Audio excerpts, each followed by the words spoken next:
I believe that when you're in your purpose and you're doing your soul's work, the abundance piece is offered to you. Because I really believe we're not just material beings. I think we're souls here having a material experience. And if we can step into our soul's purpose, which I actually believe must align to the collective good of humanity. I cannot see it's any other way. So I think that when you step into that, it unlocks the abundance piece. And then it's not just that you receive money, but you receive, like I receive an abundance of clients. I receive abundance of good weather when I'm having, retreats. If something, somebody just gave me a car because we were like, we need a little run around. I'm like, I haven't got time to deal with that now. Someone just gave it to me. I don't have to do anything. You start to receive these things when you're in alignment with your purpose, which I think is your highest joy. Welcome, everyone. Today, Emma and I are going to be interviewing Sarita Cameron. Welcome, Sarita. Hello, thank you for having me. So Sarita is a shamanic practitioner. She's a healer and a meditation teacher. She specializes in quantum-based manifesting and healing techniques. She also runs a retreat center in France, Solhenge, and she has managed to grow her YouTube channel to thousands of people who are all benefiting from the work that she is offering through her website and what she's bringing through her own exploration and journey into her own business. So Sarita, we'd love to hear from you today, and in particular, your journey with your business and how you've managed to go from where you started to where you are today. Thanks. Big question. So I think it was what I would say about my business, it was unexpected. And I've just hit, if you like, in the last year, a place in my business where I considered that we're actually really successful now. And I never expected it. So, and it's primarily because the journey that I was on with my business was my personal journey. So obviously the flavor of my business is that I'm in the arena of spirituality. And what happened to me is, all through my life, I've always been interested in energy and healing and why we're here, how do we get here, and where are we going to, and my soul, and all of those kind of things. So that's always been my primary focus in my life. Other things got in the way, not in the way, but had children, got married, emigrated, lived in different countries, and it was always very hand to mouth with me and my husband. We really, a bill would come and we would be like, how are we going to pay this? We were always very hard working, but we never, and my husband was working and I stayed at home with the children when they were little because I wanted to be with my children. And so we were always quite hand to mouth. And what happened was during my midlife crisis, I went, and my children had got a bit older by now, I went into an exploration into more esoteric work and healing work. So I did some trainings, and that really, along with the midlife crisis, which is always, I think, for a lot of people, is what am I doing on this planet? Why am I here? My children had grown up to a certain extent, and now it was almost like, oh, there's time for me now. And so I started to explore more by actually doing some trainings. I went on a couple of retreats, explore more about spirituality, and I took a shamanic training.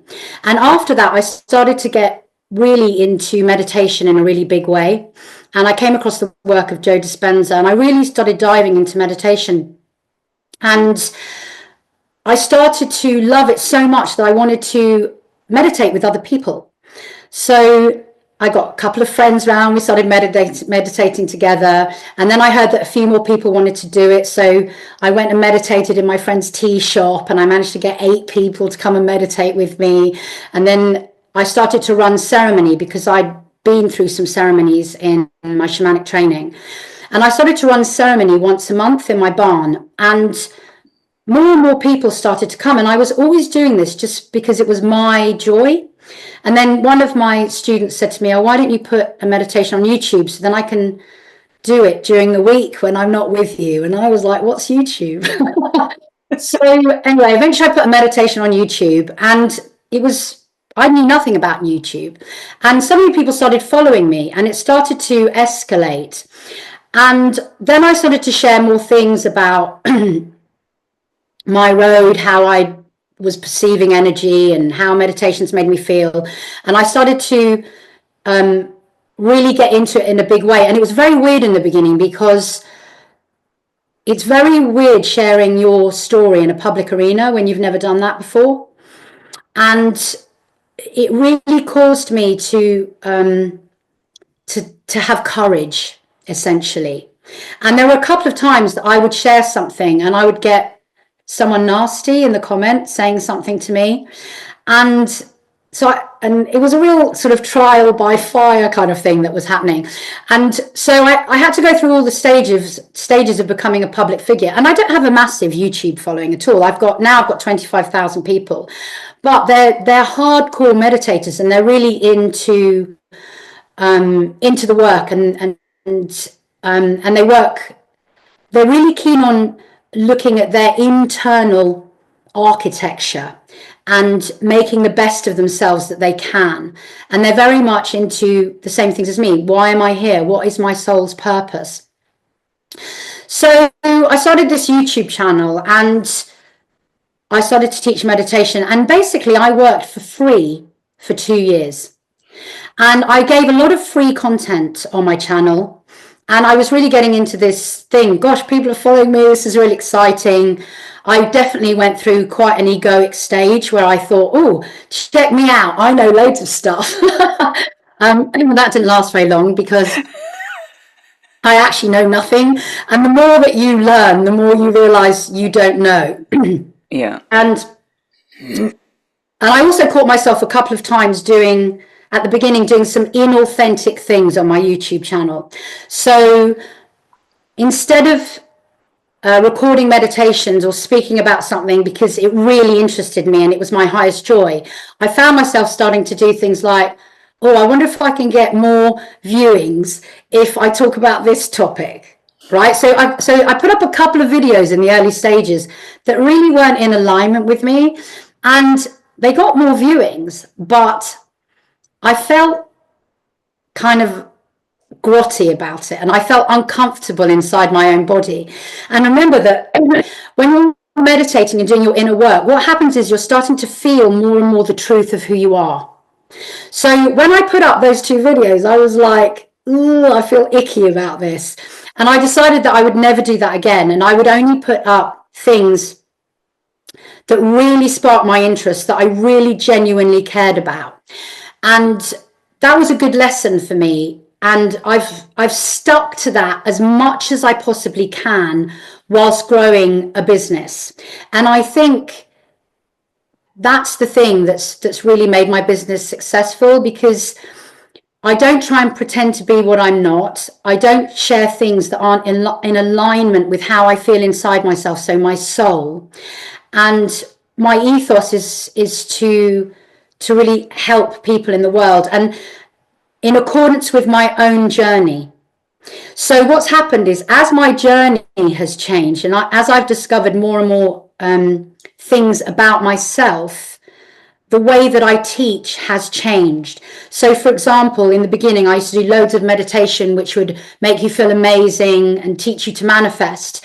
And then latterly, I do a lot more shadow work, which is where I get people to go into the deep, dark places inside themselves and excavate what is unconsciously, detrimentally not serving them anymore. And it's part of the spiritual journey, but it's the opposite end of the spectrum, if you like. And that's just where I had got to. So I'm always sharing where I am, or if you like, I'm one step ahead of what I'm sharing, if that makes sense. And so anyway, I started this YouTube channel, and then we started to do retreats here at the house, and I never expected to be a teacher.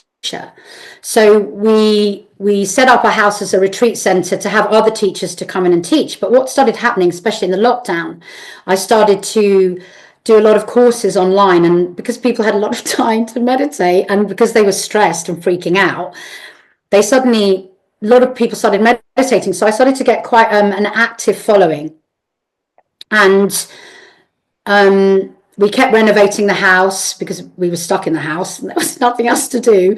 So my husband was kind of renovating the house with the children, who were kind of bigger, and I was just working online, helping people. And I was beginning to charge now for my classes, and I just started to have loads of people coming to my classes. You know, it was all a bit of a shocker. It was quite stressful, kept going, got more and more confident about what I was doing.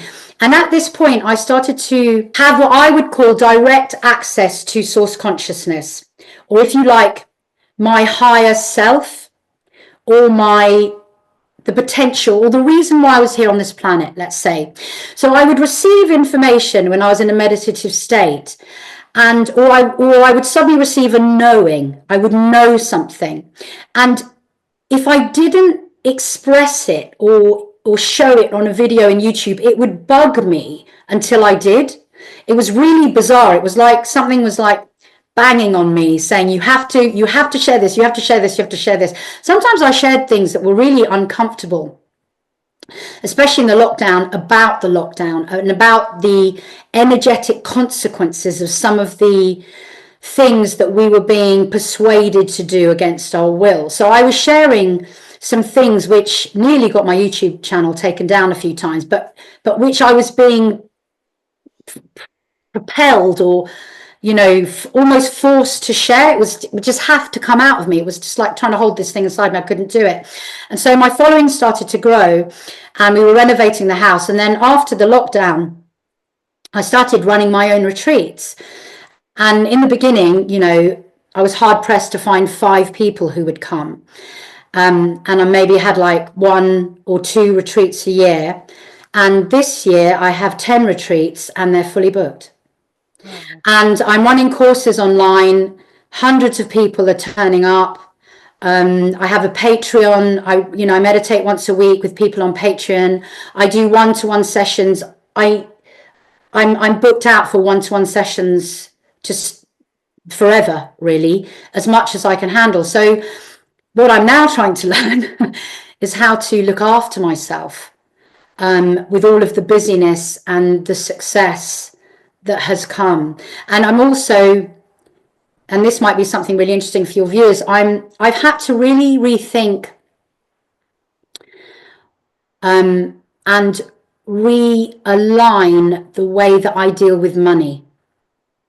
Because like many of us, particularly in this patriarchal, top-down dominant system, money has been very wired into what abundance is. Yeah. And so I've had to really work on that. And in working on that and clearing that for myself, I now teach other people how to work on that and clear that for themselves. And it's an amazing thing when you suddenly unlock the money piece, because I think a lot of people have issues with money. They either think money's evil, or they're jealous of it. They're willing to do anything to get it. There are all these like weird distortions around money. So I really had to unpick and unravel those as well on this journey. And when I did that, that's when things really took off for me. So there was a real piece on going inside myself and really coming to terms with my beliefs around money and success. So that's where I am, and it's been a relatively short journey, really, 5 years. And I love what I do. I love it. So That's long may it amazing. continue. Can you share a bit more, because I think it would be interesting for people, about money? Can you share a bit more about how you came to that point where you realised it might be a block for you, or it was an obstacle you had to navigate, and how you did navigate that? Yeah, so I think what happened to me is when I was doing my internal work, I was going through, like we all do, problems in my personal life. Okay. And my parents divorced when I was 6 years old, and I grew up without my father. And my father was a very rich man. But when my mum left him, he paid for nothing. Except if I went over to see him. So he was living in Mexico and I was living in England. So when I went to see him, I was suddenly a millionaire's daughter living in a hacienda. And then I would come home and live in my council house with my mum. Okay. And so I had this really weird upbringing with this weird polarity around money. And I realized, so my dad died a few years ago, and it was really heartbreaking because I didn't have a good relationship with him. And I always felt, which I think was true, that he cared about money more than love.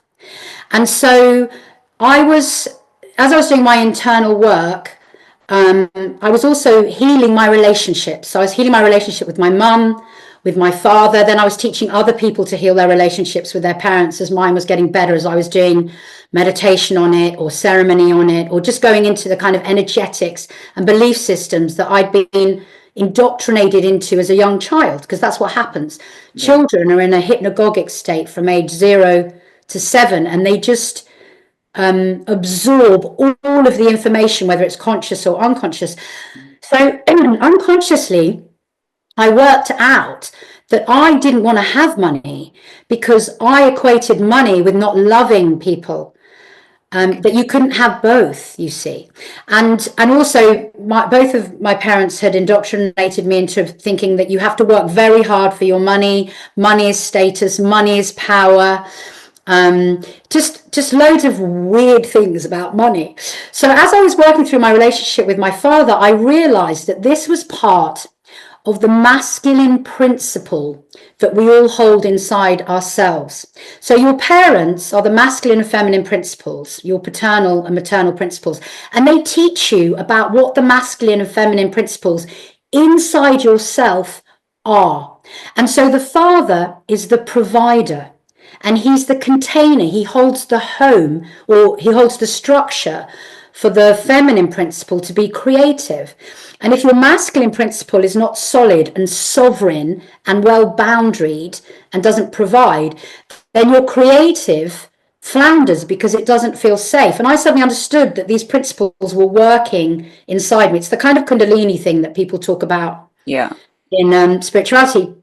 And so as I worked through that, I went into all of the beliefs and I remade them using manifestation, because part of the belief, first of all, you've got to see what the beliefs are. That's the shadow work we now teach.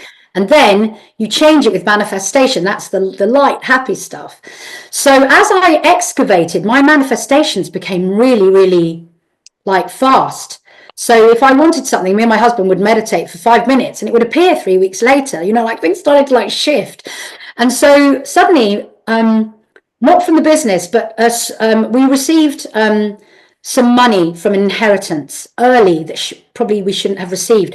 And that allowed, we shouldn't have received it. What I mean was it wasn't scheduled to be given to us then. Yeah. But we've been manifesting for some help. I've been working on this thing and it suddenly appeared. And that allowed us to pay for all the rest of the renovations of the whole retreat center. I mean, there's still things we're doing, but we suddenly had we renovated the whole place, basically.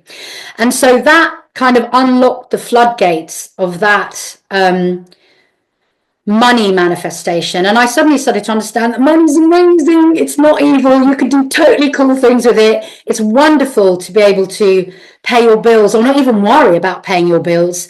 And I started to also look at bills in a different way, because normally a bill would arrive, I'd freak out, wonder how on earth I was paying, we'd all get stressed, whatever. And now when a bill comes in, I go, wow, lucky me. I have enough money to pay this thousands of pounds electric bill, instead of like getting annoyed. Okay, I get a bit annoyed about the cost of electricity, but I'm grateful.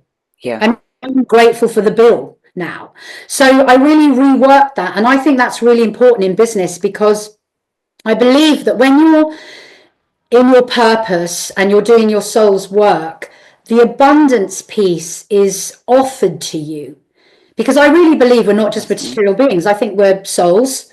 here having a material experience, and if we can step into our soul's purpose, which I actually believe must align to the collective good of humanity. I cannot see it's any other way, even if what you're doing is you're painting or so I think that when you step into that, it unlocks the abundance piece. And then it's not just that you receive money, but you receive like I receive an abundance of clients.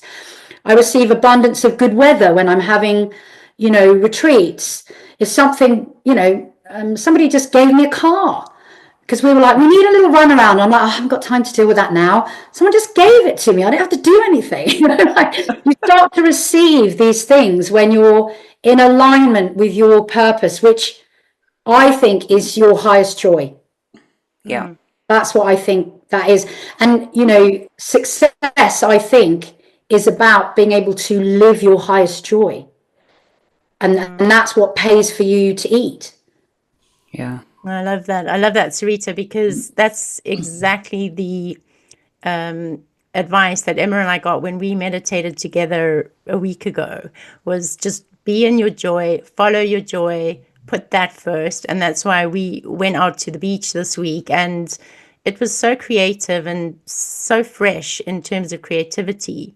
So I love that you're saying, stay connected to your joy, stay connected to yourself and what's true for you, and to that alignment, and then abundance follows. Because we also had a conversation, didn't we, Emma, how it felt like people put the cart before the horse. We when they're chasing money, they're trying to say, how can I get money, rather than how can I be in my joy and trust that money will support you. So the piece I'm curious here is, how do you build that trust that life's got you, that life's going to show up and support you? Yeah, it's a really tricky one, because I think that our entire cultural setup has put us in, put our nervous systems in a state of fight, flight, or freeze, where we're always kind of trying to make ends meet. It's like the 5-day week. It's like work. Everything is kind of designed to teach us that work and money and survival are more important than creativity and relaxation. And I think that the creative piece that you're talking about is instrumental, because what happens to me is, if I don't give myself time out, my creative juices just stop, and then I'm not serving either myself or my clients. And so, to me, absolutely, without hesitation, I would say that the way to turn that inversion, that distortion about money, is to meditate. Because when you meditate, you put yourself in that space of connection to the source and your soul, and also you allow your nervous system to deactivate itself, to relax, and you can also notice your thoughts. And when you start to notice your thoughts, you'll realize how detrimental all of your thoughts are. A lot of them are detrimental to your well-being.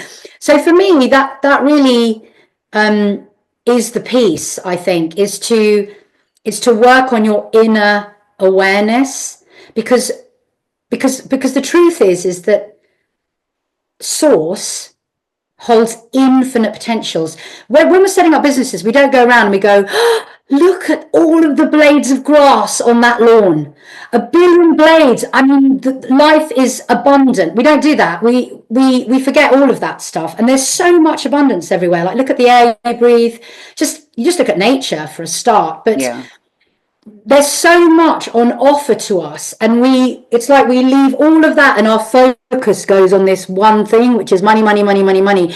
And we've been entrained to that. Our parents were indoctrinated into that. Their parents were, blah, blah. And so it's a matter of excavating those beliefs, like with my father, and going, wait a minute, I don't actually believe that. I don't believe that. Why do I want that belief? That's not a good one. I'll throw that one out. And then remake beliefs. And I think that the only way you can excavate your internal terrain is by meditating. And that's why I teach meditation, because it changes people's lives.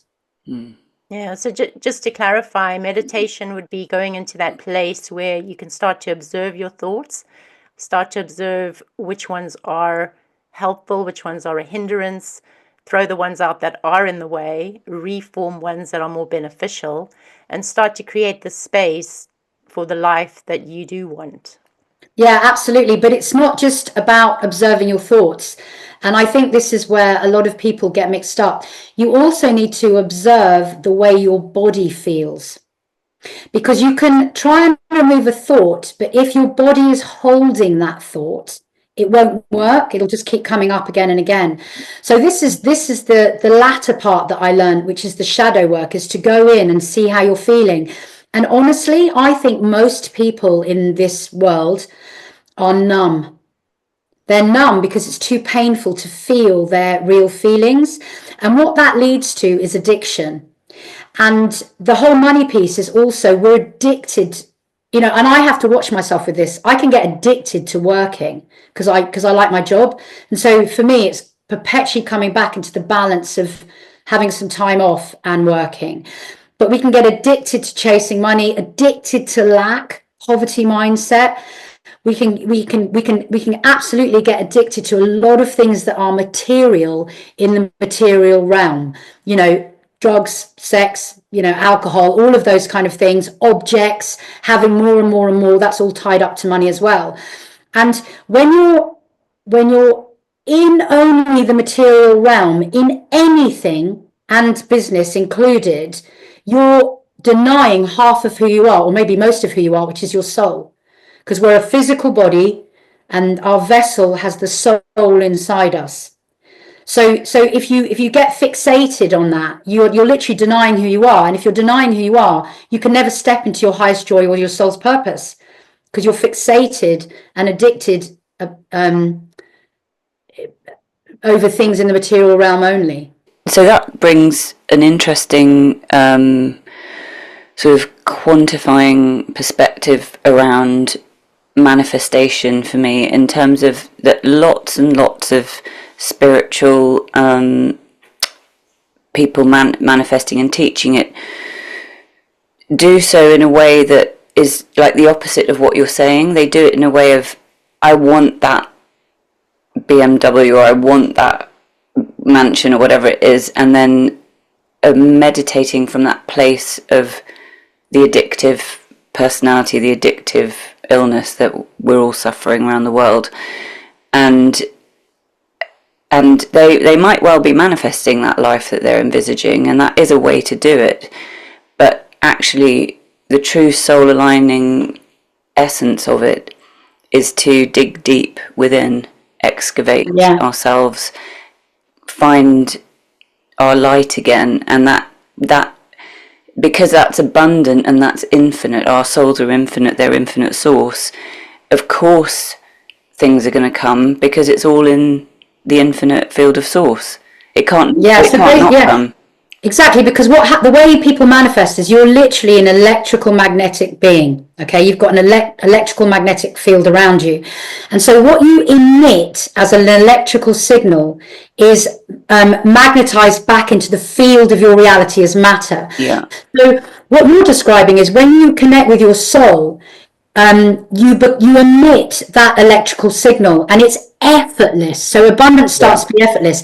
Now, what the other people are doing, who they're ignoring their deep internal wounding that's making them have to have whatever it is that they need, it's hard work to manifest that. And often it doesn't work at all, actually, because your unconscious brain is a bigger supercomputer than your conscious mind. So if you're unconsciously emitting the signal of lack, which is why you need the BMW, what happens is you'll receive into the field of your reality the magnetic response to that lack.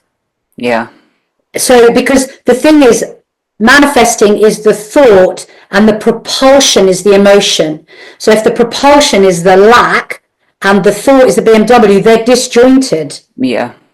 That's what happens. And that's what's happening. So there's a lot of people selling stuff out there to say you can have this, you can do that, but actually coming back to the simplicity of it, which also takes work, because you are we are all programmed unconsciously from the time we are born or before, conceived, whatever, and that is a lot of work. But then once something is dislodged and removed, and in my experiences of it, there's more of myself or more of my soul or my light fills me up, and then everything is abundant everywhere. It can't not be. It's like there are always billions of blades of grass, there's always the ocean, there's always the mountains. Everything is abundant all around us. Yeah. And we have been taught to separate from that, and that we need stuff products that people provide, and we want more, and that hole will never be filled until we come within.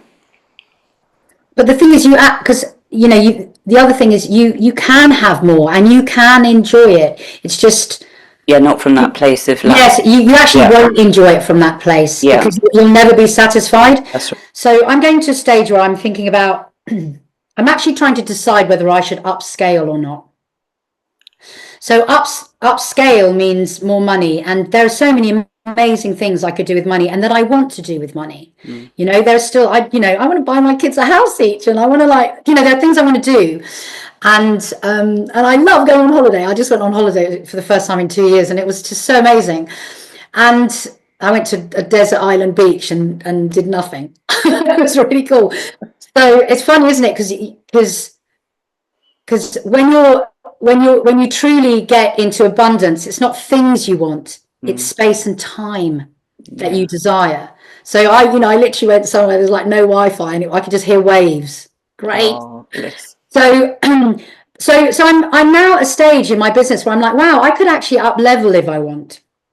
There are ways I could up level, and I haven't decided what I want to do yet, because I also don't want to overcomplicate my life. Me and my husband are like, we can pay for everything we need. Everything's going great. We both love what we do. We're doing something that we enjoy. Do we need to upscale it?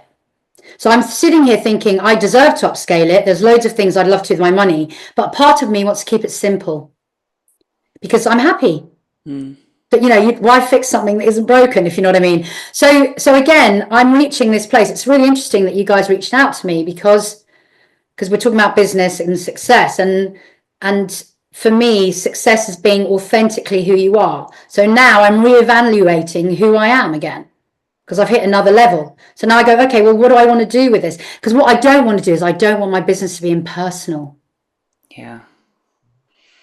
Because I've had people, marketing agents reach out to me. I've had one really big marketing agent reach out to me who's done some huge people who've got millions and millions of whatever.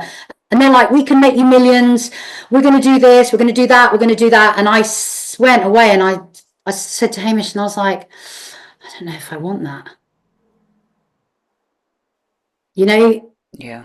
So this is the thing. When you do stuff, you've got to be true to who you are. Yeah, it seems like such an important question to think about is what you're doing, creating the life that you want. Because I think we can get so caught on a treadmill of running after money and growing, but to actually stop and say, is this in alignment with my greatest joy? It's hard, I want to reply to every single email that comes to me, and I still can, but at some point, if I upscale, I wouldn't be able to do that. And what I'm trying to do is change the lives of human beings. Well, if I can't speak to those human beings because my email's deluged, then I'm not really in alignment anymore, am I? So it's but then also I want to get the work out there to more people, to help more people. It's you have to sit and think about these things. And I think the world of business is changing as well. There's more potential for people to start their own businesses now. We've got all online stuff. We've got AI. It can be used for good. And patriarchy obviously it looks like it's falling apart. And so now there's a massive opportunity for the way that people run businesses to be born. But it's very easy to get caught up in the money thing.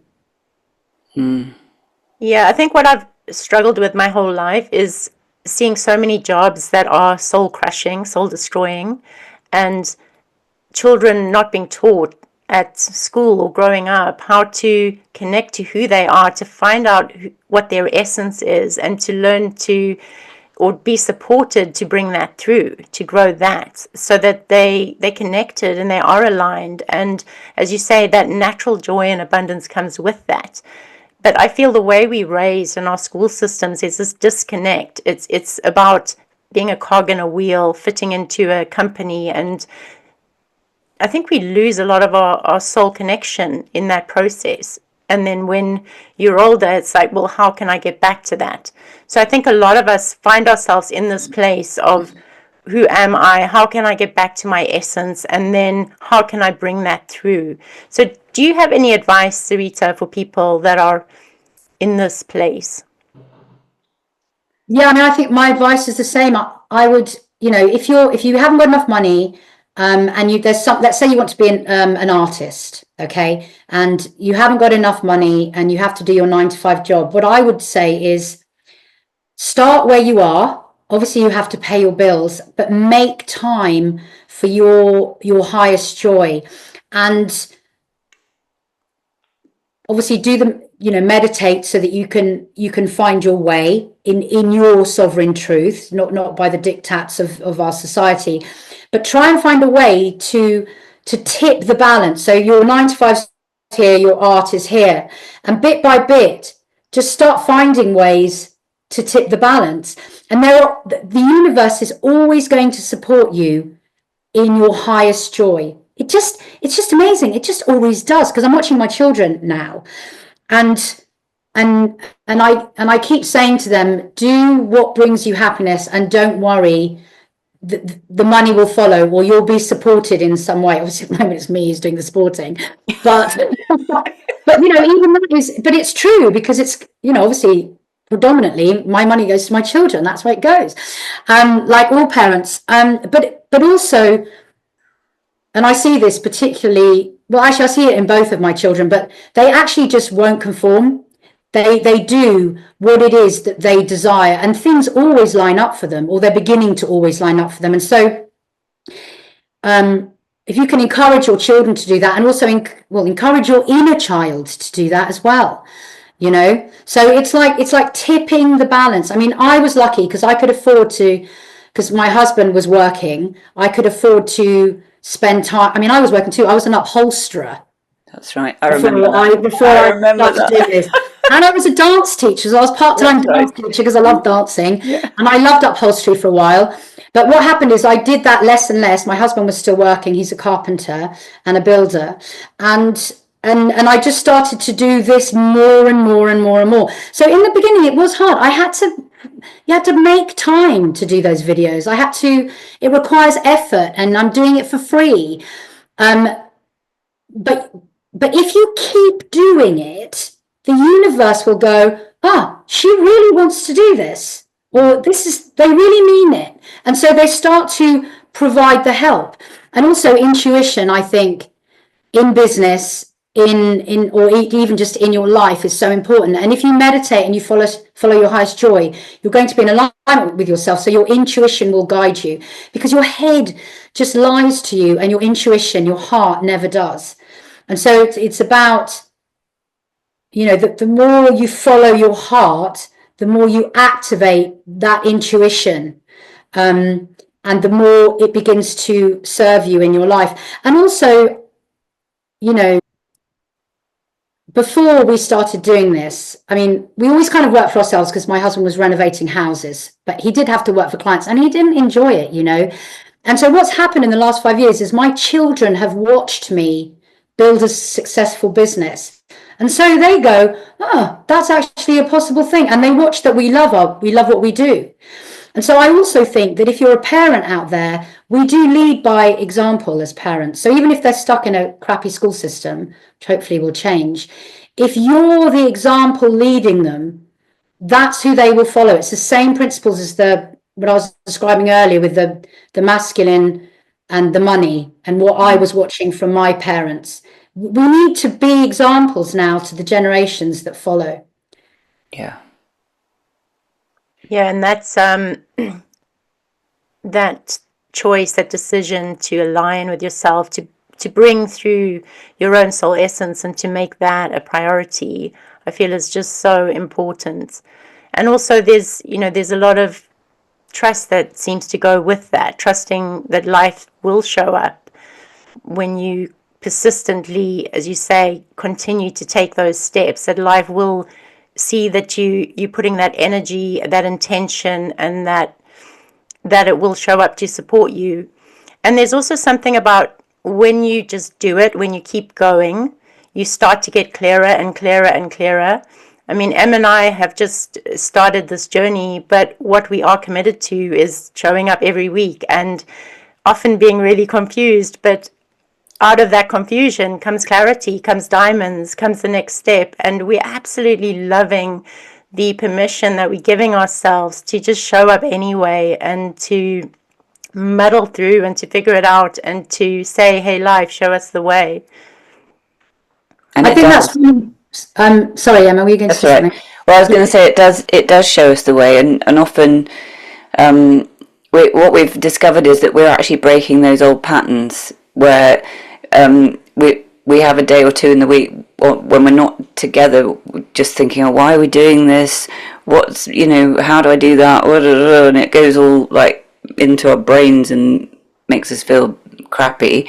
And then we're like, we see each other like, whoa, this is what we're doing. Yeah, it's so awesome. And so we've realized that those patterns are breaking, those structures, those internal structures that are so strong, that have been built up for decades, and the patterning coming down through the ancestors and parents, and it's very liberating when they start to come down, and actually your essence fills you up, and you feel abundant within, and so therefore by the laws of physics and whatever, it has to be abundant everywhere else as well.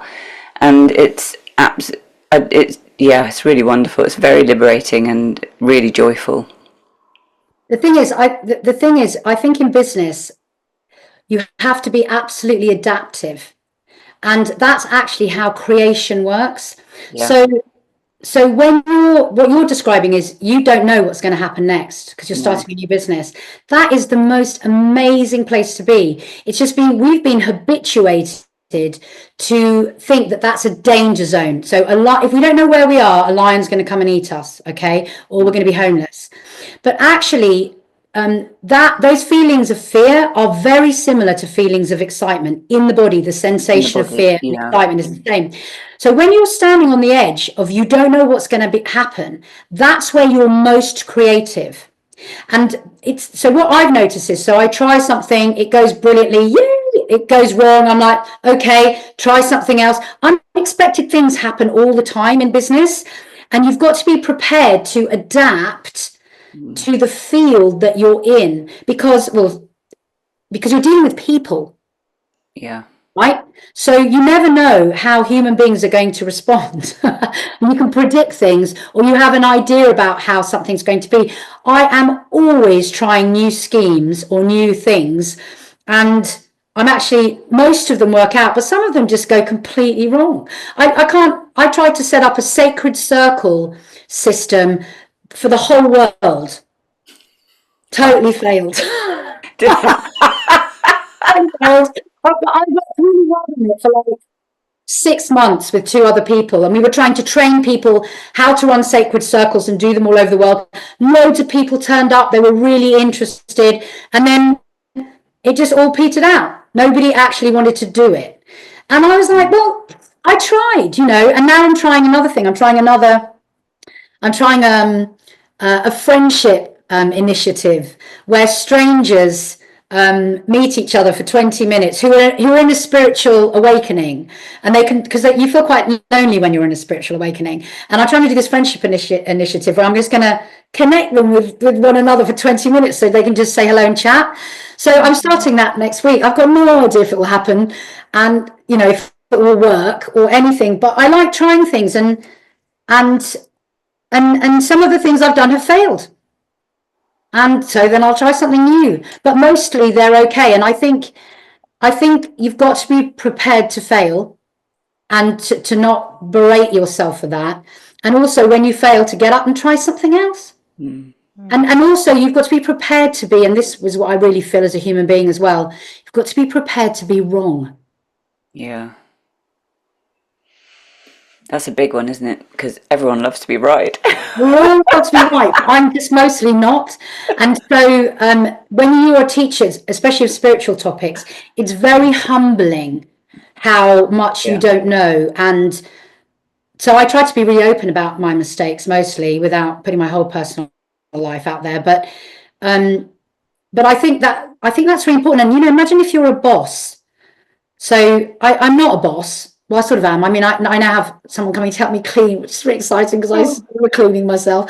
I'm still doing the laundry. But anyway, so now I've got cleaner. Obviously, Hamish has help with the garden because it's just massive.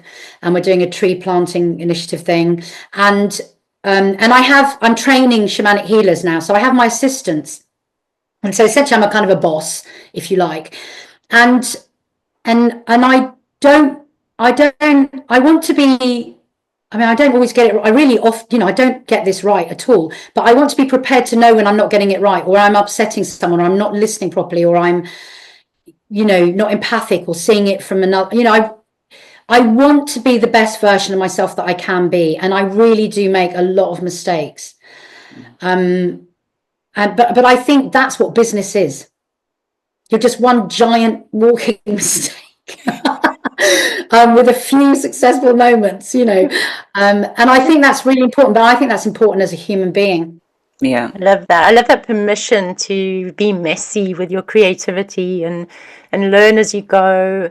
And what comes to me when you're talking is that piece on authenticity, and how to be truly, to show up authentically is to say, I don't know. We're living in the mystery of life. Life showing me, it's revealing to me moment by moment through what feels good, how I mess up, how I succeed.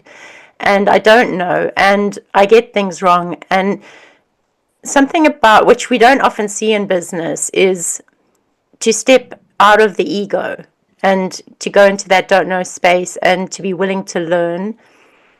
So I love hearing that from you, because it's fresh and it feels like it's needed for authentic businesses to start to happen. Mm-hmm.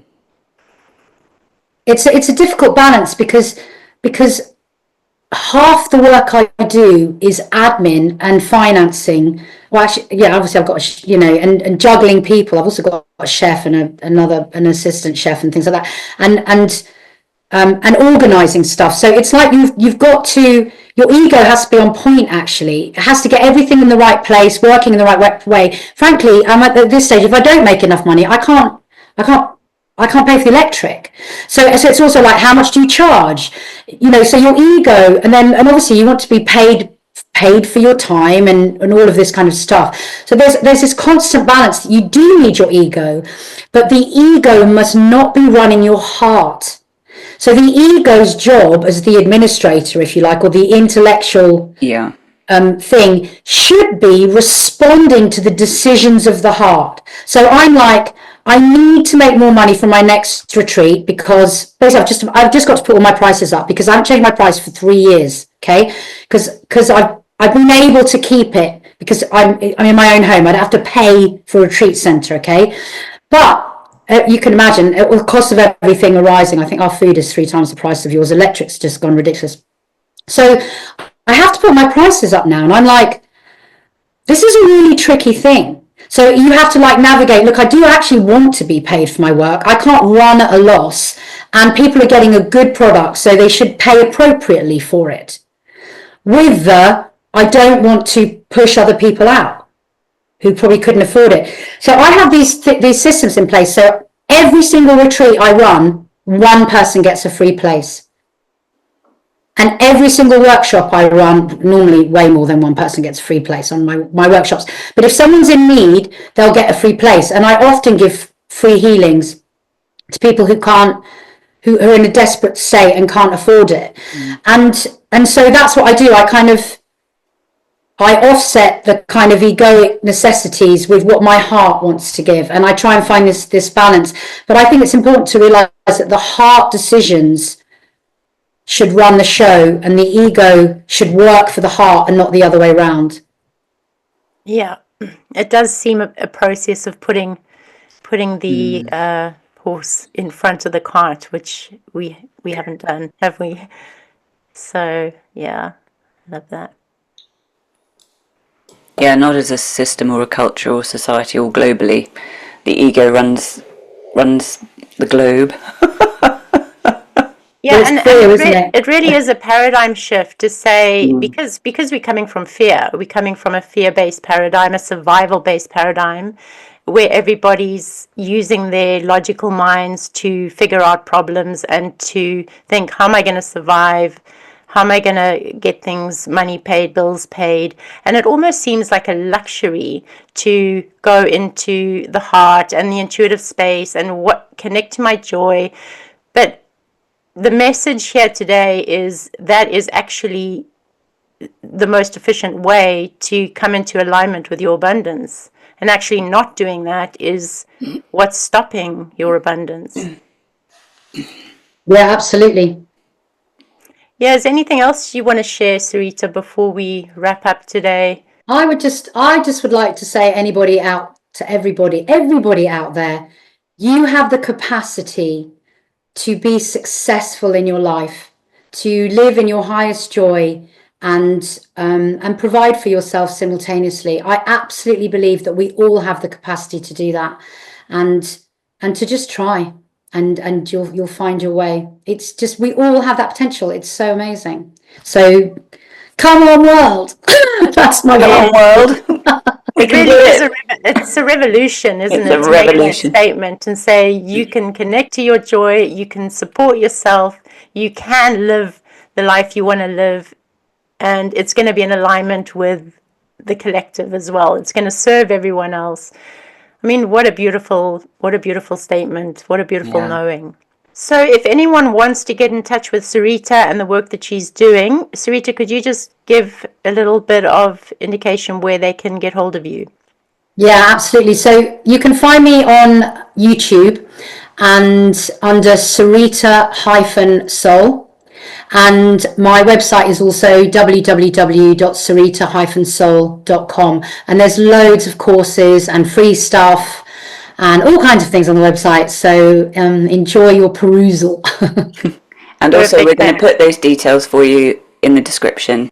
Okay, thank you so much for joining us today, Sarita, with all your beautiful wisdom. We've so enjoyed having this time with you, and I hope all our viewers out there have received all of that wisdom from Sarita. She's very much on her journey to grow and live from a soul-aligned place and have an abundant business that supports that. And yeah, there's a lot definitely that I've learned today. So thanks so much, Sarita. Yeah, Thank thank you you so much. so much.